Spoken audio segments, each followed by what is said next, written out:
Greetings, learning bird! Now welcome to the finale of this series in which I discuss the literary techniques used by George Orwell in 1984, and yes, this may include symbols and motifs. Now I'll start with the most obvious. One of the more prevalent devices in 1984 is oxymorons and the repetition thereof. Now this is when we see phrases like war is peace, freedom is slavery, ignorance is strength. Now for those of you who don't know, oxymorons are phrases that utilize contradictory words, which these statements are perfect examples of. Now the purpose of these phrases is to capture the contradictory nature of the party's ideals. And at one point in the text, O'Brien even says that they could be turned around, in which case the statements would then become, peace is war, slavery is freedom, strength is ignorance. What O'Brien argues is that they're essentially the same thing, at least in the world that the party has created.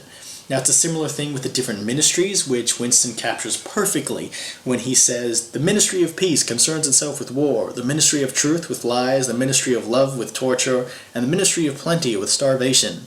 These contradictions are not accidental, nor do they result from ordinary hypocrisy. They are deliberate exercises in doublethink. For it is only by reconciling contradictions that power can be retained indefinitely. So these oxymorons, they coincide with doublethink, which is another symbolic idea in the text. But first, just to sum up, the oxymorons in the text are used to capture the contradictory notions in the text and expose and explore the idea of doublethink. So, since it's come up, I'll quickly go through doublethink. Now, for those of you who found it difficult to follow in the text, doublethink is basically the idea of having two thoughts at once and using each as the situation demands. Now in the text, this is usually when a character needs to harbor two beliefs about the same thing and those beliefs oppose each other. Often when one belief is conveyed, the alternate belief is temporarily forgotten. It's kind of like selective memory or selective beliefs. Depending on the situation, doublethink gives the individual the option to choose either one of two beliefs, one of two ideas that is appropriate for that situation. And appropriate is defined by what best serves the party at the time, whether it's a lie or the truth. Now, the ministries are an example of this, as is the idea of reality control.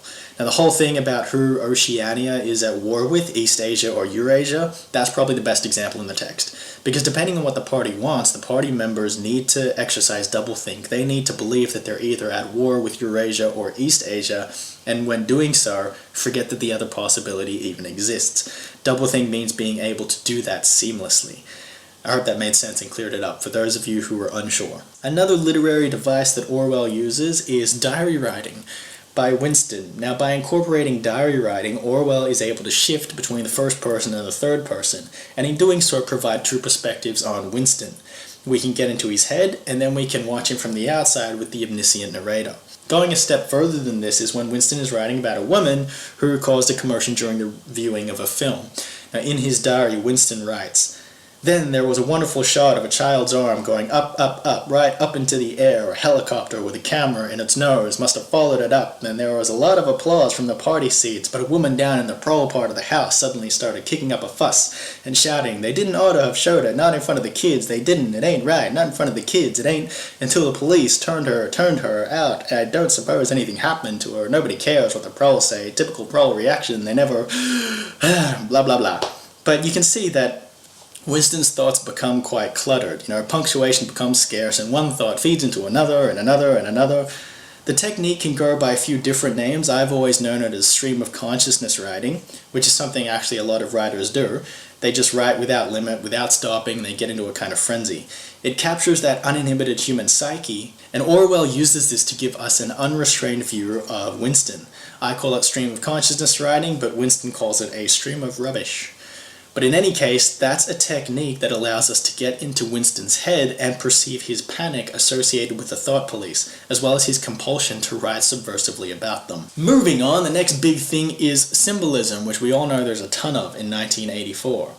Now, you'll have to look into each of them separately because there's tons that you can read into, but to identify these symbols and motifs, I'll just quickly go through them right now. So there's Big Brother, who is a symbol of the party and its ideals. There's the paperweight that Winston buys at the shop, which is a remnant of the past.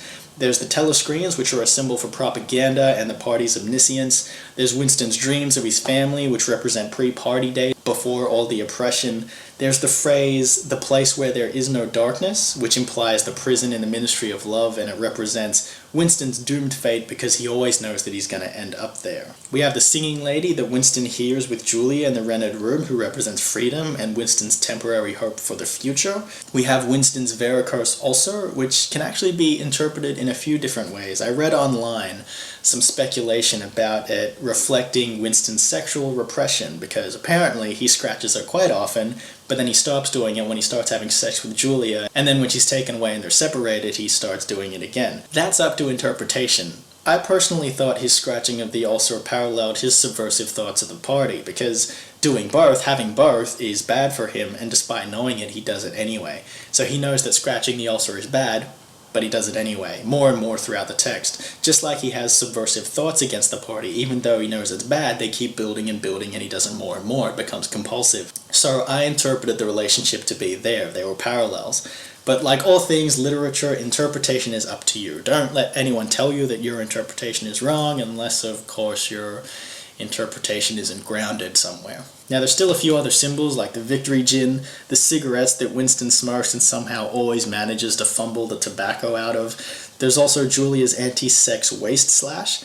You could look at memory holes as a symbol. You could also look at doublethink and reality control and newspeak as symbols. But you can find all that stuff online pretty easily, so I won't waste your time here, and I don't have time to go over all of that stuff in detail anyway. But I hope these videos helped, guys. Please rate this video as helpful if you found it helpful. And I hope I gave you a solid start on the text. So be sure to look at the rest of my content. Be sure to come back to Learning Bird and look at other people's content. There's tons of great stuff. Other than that, take care, everyone, and I'll see you next time. Best of luck.